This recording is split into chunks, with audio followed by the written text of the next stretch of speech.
गोचर स्वामी म्हणजेच सहजानंद महाराज रोज पार्थिव लिंग हातावर तयार करून पूजा करीत. काशीत ही पूजा करताना तेथे काही संन्यासी आले. म्हणाले, संन्यास घेतल्यानंतर लिंगाची पूजा कशासाठी? स्वामी म्हणाले, हा शिव मला सोडत नाही. संन्याशाने स्वामीच्या हातावरील लिंग गंगेत फेकून दिले. त्याबरोबर दुसरे लिंग हातावर आपोआप तयार झाले. असं 107 वेळा झालं. नंतर तो संन्यासी म्हणाला, पाषाणाचे करून दाखव तर तुला मानू. स्वामींनी ध्यान केल्यावर हातावर स्फटिकाचे स्वयंभू 12 ज्योतिर्लिंग सर्व प्रतिमासह तेजोमय प्रकाशाने प्रगट झाले. तेच हे आद्य दैवत विश्वंभर.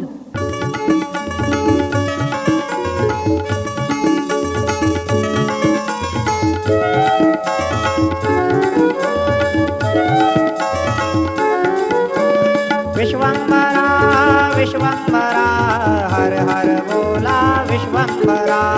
विश्वंभरा विश्वंभरा हर हर बोला विश्वंभरा. विश्वंभराचे नाम स्मराव, विश्वंभराचे भजन करा. विश्वंभराचे नाम स्मराव.